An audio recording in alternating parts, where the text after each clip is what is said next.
Namaste. Today's topic is happiness and the circle of life. The circle of life is a phrase heard now and again, perhaps made famous by a certain movie and stage play wherein the circle of life is seen to be complete. In purely impersonal terms, it may be the passing of genes from one generation to the next, so that life of that type continues. I here give it an additional meaning. For me, the circle of life means a way in which you can find yourself being happy and continuing to be happy. Happiness progressing in a cyclical fashion.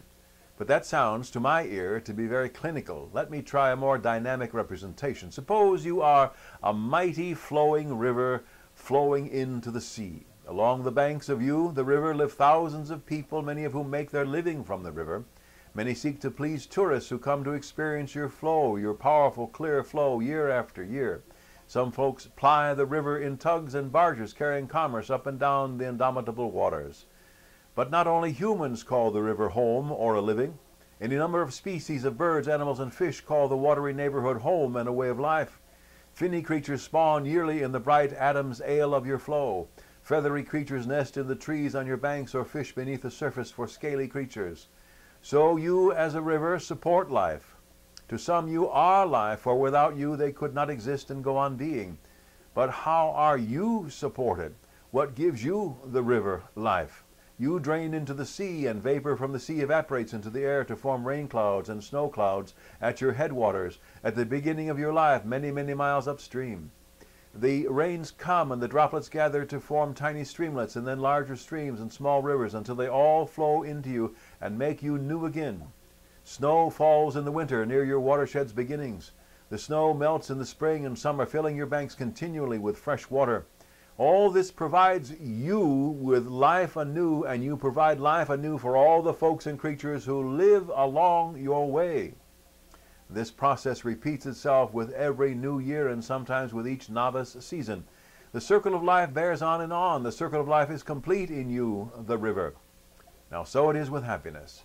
When you find happiness through a genuine and profound connection with the source of all there is, you become a river of happiness and continue the circle of life by giving that happiness away, much like the river apportions its resources. Indeed, it can come to feel as if a mighty river of happiness is ever coursing through you. The closer you make yourself move toward the source of all there is, the greater the overrun of happiness will be within you. You simply want to share with all you encounter.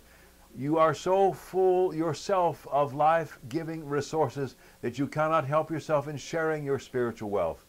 Mind you, this is not something you have to do. There is no force or coercion involved here. Entirely the opposite is at work, actually. Your will is totally free, as if the river had total volition in determining where it flowed and when it coursed. However, that is just the point. When you wish to be refreshed with enlivening happiness within yourself, you make room for it within yourself by giving it away. The river makes room for more water from its resources by flowing into the sea. You make more room, so to speak, for additional happiness by sharing from a never-ending source of happiness. Then the cycle repeats and repeats, the circle of life. Wish you had more happiness until it bursts its way out of you? Maintain your sound connection with the source of all there is, and give away the happiness that simply wells up within you from that continual current that is the source. Get to it. May you and all sentient beings know happiness and the root of happiness. Namaste.